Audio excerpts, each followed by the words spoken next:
काल यवन को मनाने के लिए जरासंध ने शल्य को अनुमति दी और शल्य काल यवन के पास पहुँचे और वहाँ उसे ये बताया कि आपसे युद्ध करने वाला मिल गया है। आप बहुत समय से इंतज़ार कर रहे थे कि कौन सा ऐसा योद्धा होगा जो आपसे युद्ध करेगा और आपको प्रसन्न करने की क्षमता रखेगा। मथुरा में कृष्ण नाम का एक योद्धा तैयार हुआ है जिसके पास सुदर्शन चक्र है और वह सुदर्शन चक्र से समस्त राजाओं को परेशान कर रहा है। सुदर्शन चक्र जहाँ पर भी निकल जाता है वहाँ की सारी सेना समाप्त हो जाती है। ज्यों ही काल यवन ने सुदर्शन चक्र के बारे में सुना तो उसने कहा तो इसका मतलब सुदर्शन चक्र मुझे भी मार सकता है। तो शल्य ने उसे बताया उसके पूर्व जन्म से पहले की स्थिति के बारे में कि तुम्हें शिव जी का वरदान है, कोई भी अस्त्र शस्त्र तुम्हारा वध नहीं कर सकता है। साथ ही साथ सूर्यवंशी और चंद्रवंशी शासक तो कतई आपको परेशान ही नहीं कर सकते हैं, वह आपसे युद्ध जीत ही नहीं सकते हैं। आप अपराजित हैं, आपको कोई भी नहीं जीत सकता है।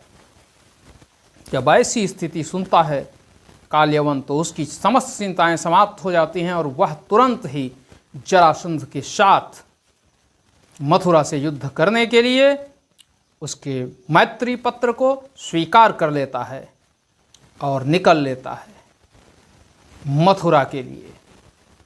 शल्य से कहता है कि आप अपनी सेनाएं लेकर आएं, उससे पहले ही मैं मथुरा को घेर कर उस कृष्ण और उसके भाई बलराम को मृत्यु के गोद में सुला दूंगा।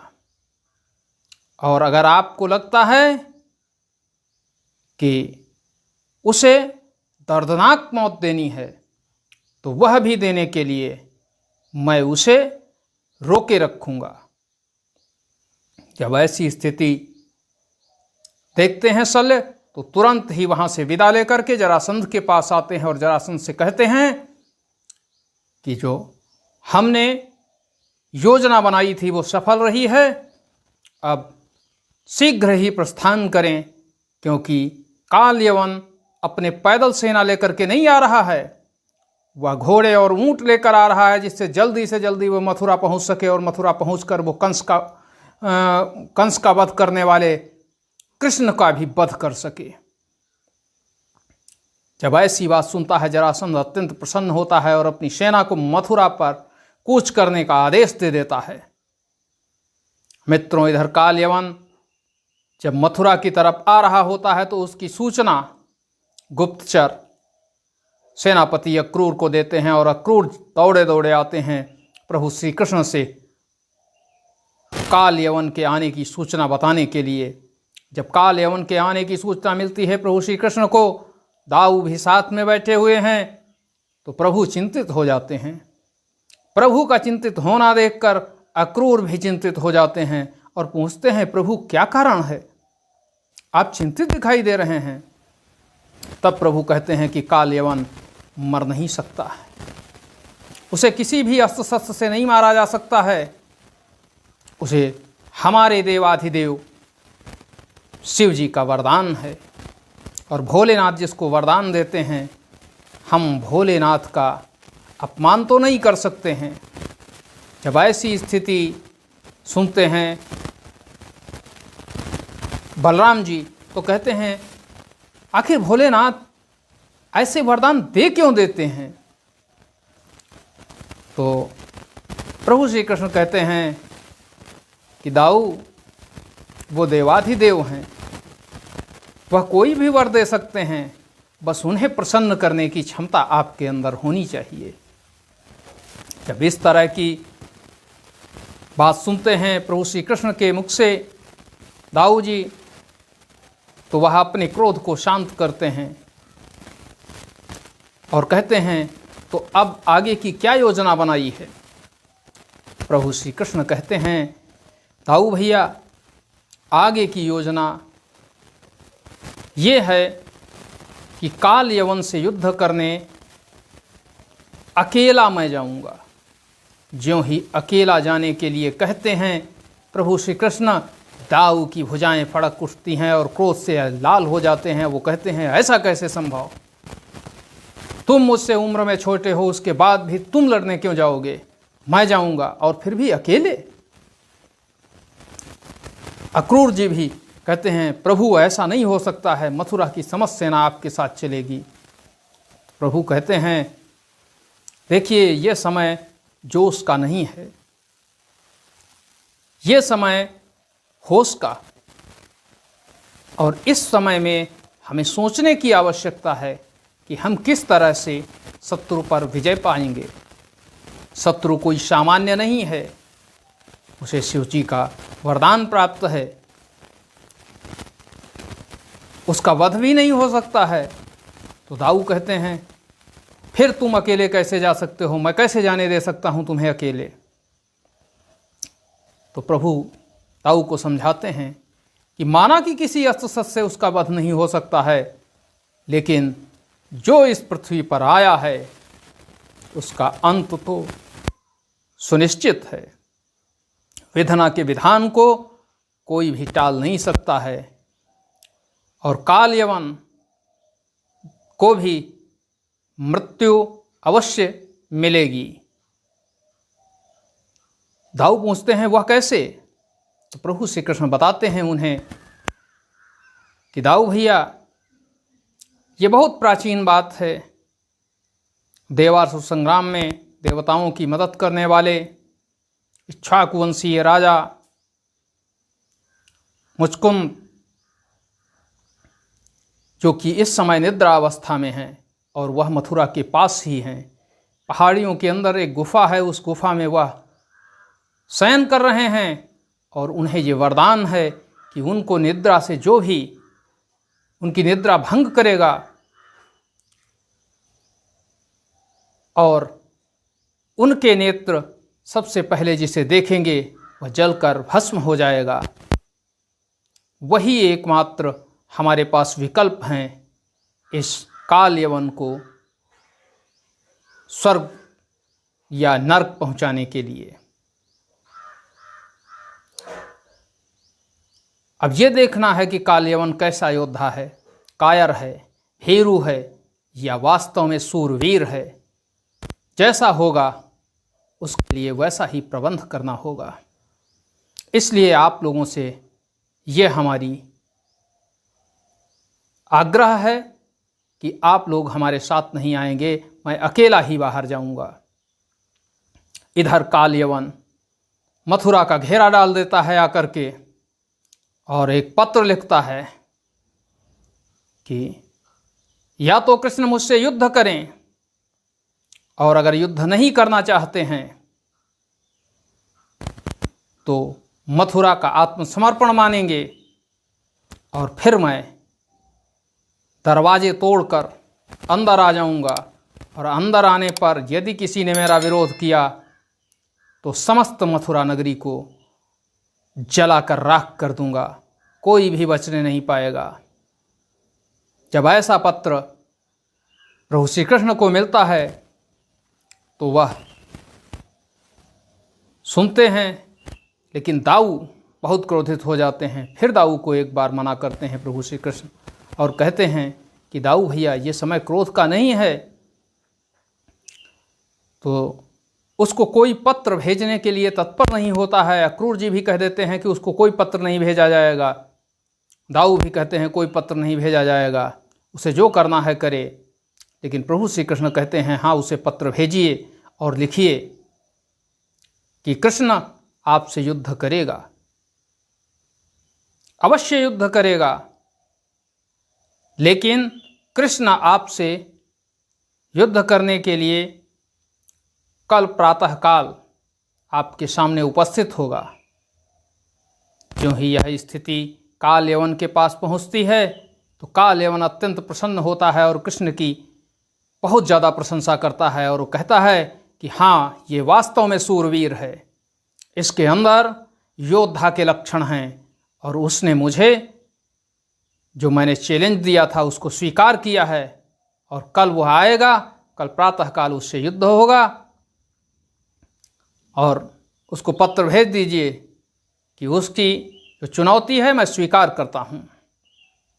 मित्रों, अगले दिन प्रातःकाल ही प्रभु श्री कृष्ण अकेले ही मथुरा से बाहर निकलते हैं और मथुरा के द्वार बंद करवा देते हैं। कहते हैं देखिए शत्रु का कोई भरोसा नहीं है, इसलिए मैं अकेले ही बाहर जा रहा हूँ, मथुरा के द्वार बंद कर लीजिए। जब प्रभु श्री कृष्ण अकेले ही मथुरा से बाहर निकलते हैं, कोई अस्त्र शस्त्र भी उनके पास नहीं होता है, काल यवन उन्हें देखता है तो कहता है यही कृष्ण है। वास्तव में यह अपनी जुबान का पक्का है, और इसने जो जुबान मुझे दी ये उस पर खरा उतरा है, ये तो निःशस्त्र आया है। दोनों में वार्तालाप होने लगता है। तब प्रभु श्री कृष्ण कहते हैं हे कालयवन, तुम वास्तव में एक योद्धा हो, तुम्हारे अंदर वो सारी क्षमताएं मुझे दिख रही हैं, वो सारी कलाएं दिख रही हैं जो एक अद्वितीय योद्धा के अंदर होनी चाहिए। और फिर तुम्हें तो भगवान शिव का वरदान है किसी भी अस्त्र शस्त्र के द्वारा तुम्हारा वध नहीं किया जा सकता।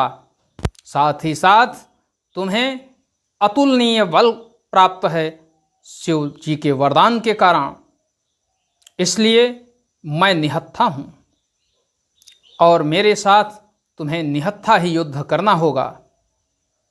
जब ऐसी बात कालयवन सुनता है तो वह कहता है बिल्कुल, मैं एक योद्धा का सम्मान करता हूँ और ये निश्चित है कि मुझे कोई भी अस्त्र शस्त्र नहीं मार सकता है, इसलिए मैं डरता नहीं हूँ।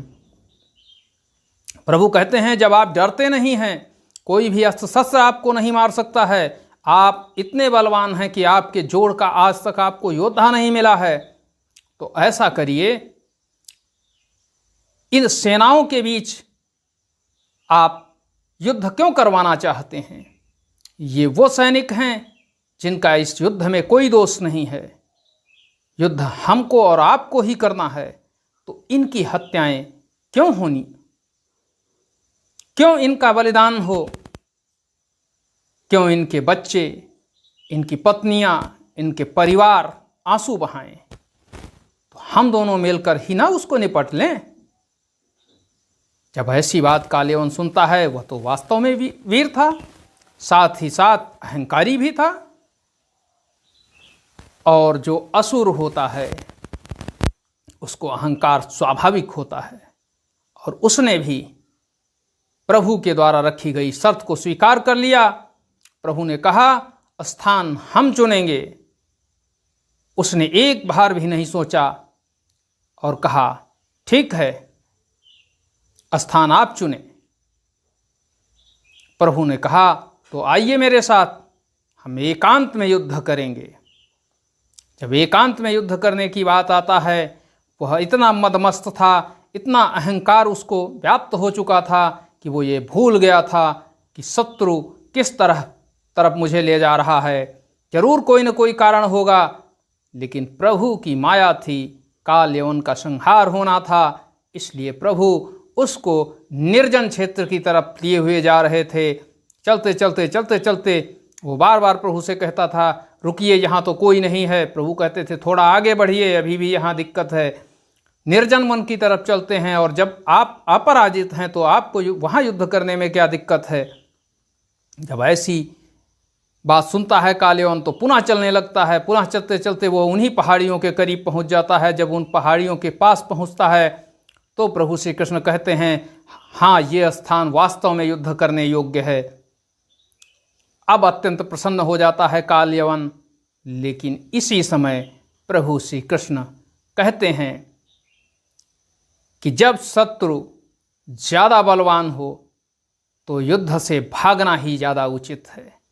और जब प्रभु श्री कृष्ण के मुख से ऐसी बात कालयवन सुनता है तो वह तुरंत ही प्रभु का पीछा करने लगता है और कहता है ऐ भगोड़े रुक जा, ऐ रण छोड़, आज से तेरा नाम रण छोड़ हो जाएगा। तूने रण छोड़ दिया है, तू किसी योद्धा से लड़ने लायक नहीं है, तू भीरू है, तू डरपोक है।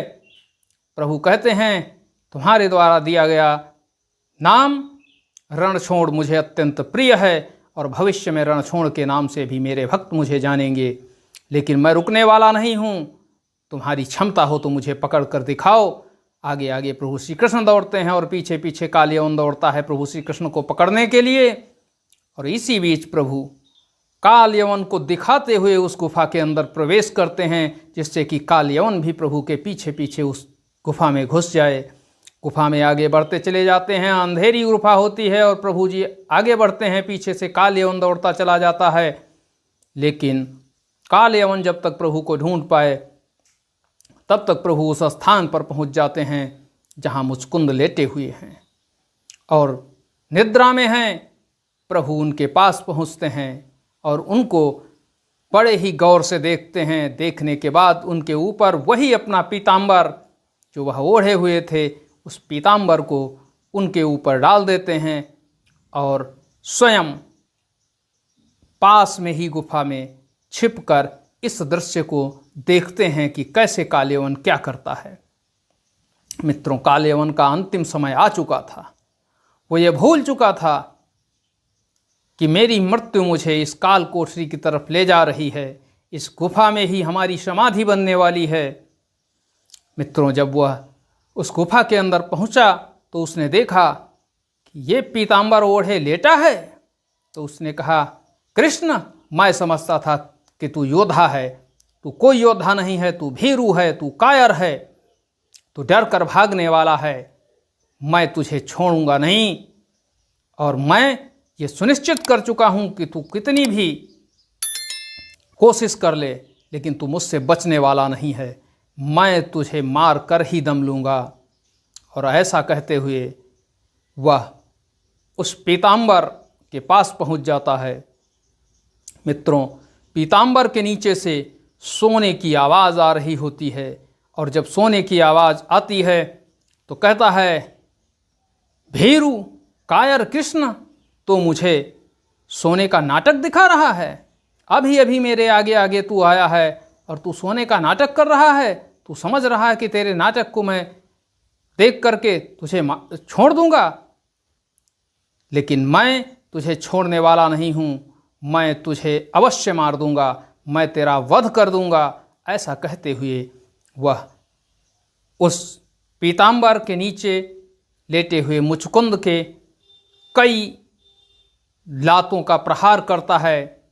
जब वह लात मार रहा होता है तो मुचकुंद की निद्रा भंग हो जाती है। इसी बीच वह जोर जोर से चिल्लाते हुए, उठ उठ भीरू कृष्ण, कायर कृष्ण, आज तेरा अंत होना सुनिश्चित हो चुका है। और वह पीताम्बर को खींचता है। ज्यों ही वह पीताम्बर खींचता है तो उसके नीचे कृष्ण को न पाकर किसी दूसरे व्यक्ति को पाकर वह अत्यंत ही भयभीत हो जाता है, क्योंकि उसको भगवान कृष्ण पहले ही बता चुके थे कि माना कि आप अस्त्र शस्त्र से नहीं मारे जा सकते हैं, लेकिन ऐसा नहीं है कि जो पृथ्वी पर आया है उसकी मृत्यु निश्चित न हो। तुम्हारी भी मृत्यु निश्चित हो चुकी है। अब वह अत्यंत ही परेशान है, कुछ कर भी नहीं सकता है, मूक दर्शक बना खड़ा है। और इधर मुचकुंद अपनी निद्रा से जब बाहर आते हैं तो वह देखते हैं और कहते हैं, कौन है दुष्ट जिसने मेरी निद्रा में भंग डाला है, मेरी निद्रा भंग की है। और सामने काल यवन को पाकर ज्यों ही वह उसके ऊपर दृष्टि डालते हैं, उन्हें जो वरदान था देवराज इंद्र के द्वारा दिया गया, उस वरदान के कारण काल यवन जलकर राख हो जाता है। काल यवन के जलकर राख होने के बाद मुचकुंद कुछ समय के लिए वहीं पर बैठे रहते हैं। तभी प्रभु श्री कृष्ण उनके सामने आते हैं और उनके सामने आते ही उस गुफा में भी तेज प्रकाश हो जाता है। और उस प्रकाश को देख करके मुचकुंद अचंभित होते हैं और वह देखते हैं कि हे महापुरुष, आप कौन हैं? आपके दिव्य स्वरूप के द्वारा इस गुफा के अंदर एक प्रकाश फैल गया है। मैं जानना चाहता हूँ आप कौन हैं। तो प्रभु श्री कृष्ण उन्हें बताते हैं कि मैं कृष्ण हूँ, वासुदेव कृष्ण। मैं सूरसेन के पुत्र वसुदेव का पुत्र कृष्ण हूँ। जब ऐसी बात सुनते हैं मुचकुंद तो कहते हैं कि प्रभु आप जो भी हों दिव्य आत्मा हैं, आपको हमारा प्रणाम। जब ऐसी बात कहते हैं तो उनके अंतर्मन को पढ़ते हुए प्रभु श्री कृष्ण उनसे कहते हैं कि हे राजन, आपने संपूर्ण निद्रा प्राप्त कर ली है। आपके परिवारीजन भी अब इस धरती पर नहीं हैं, जैसा कि आपको देवराज इंद्र पहले ही बता चुके हैं, और आप त्रेता युग में सम्राट थे। आज द्वापर का अंत होने का समय आ चुका है और मैं श्री हरि श्री कृष्ण के रूप में अवतार ले चुका हूँ। आज आपके मुक्ति का समय आ चुका है। आप जो चाहें वह मांग सकते हैं, धन धान्य वासना, जो कोई भी चीज़ आप चाहें मांग सकते हैं। जब ऐसी बातें मुचकुंद सुनते हैं तो वह कहते हैं कि हे प्रभु, मुझे कुछ भी नहीं चाहिए, मुझे कुछ नहीं चाहिए। मैं किसके लिए ये सब करूँगा? सब कुछ तो मेरा नष्ट हो चुका है। अब मुझे क्या आवश्यकता है इन सारी चीज़ों की? अब तो मुझे आपके चरणों में जो स्नेह है और सदैव आपकी भक्ति पाना चाहता हूँ, आपके धाम जाना चाहता हूँ। तब प्रभु श्री कृष्ण मुचकुंद के सामने अपना चतुर्भुज रूप लाते हैं और मुचकुंद उस चतुर्भुज रूप को देखकर धन्य हो जाते हैं और उनके आगे हाथ जोड़ करके स्तुति करने लगते हैं। मित्रों, केवल मुचकुंद ही स्तुति नहीं कर रहे होते हैं, उस समय नभमंडल में समस्त देवतागण प्रभु की स्तुति कर रहे होते हैं और उस काल यवन से मुक्त कराने के लिए प्रभु की जो स्तुति हो रही है, उस स्तुति को सुनते हुए प्रभु मुचकुंद को अपने धाम गोलोक पहुंचाते हैं और उनसे कहते हैं कि सीधे सा शरीर तो आप गोलोक नहीं पहुंच सकते हैं, इसलिए आप जाइए और तपस्या करिए और कुछ ही समय के अंदर हम आपको अपने गोलोक बुला लूँगा, आप आ जाएंगे। मित्रों, इस तरह से प्रभु श्री कृष्ण के द्वारा अंत किया जाता है उस काल यवन को, जिसको कि शिव जी का वरदान था कि वह किसी भी अस्त्र शस्त्र के द्वारा नहीं मारा जा सकता था। प्रभु ने उस काल यवन को मृत्यु के घाट भी उतारा, लेकिन भोलेनाथ के वचन की अवज्ञा भी नहीं होने दी। ऐसे हैं प्रभु श्री कृष्ण। प्रभु श्री कृष्ण आगे क्या करते हैं, आगे क्या होता है, उसके बारे में हम आपको अवश्य बताएंगे। मित्रों, आज के लिए बस इतना ही।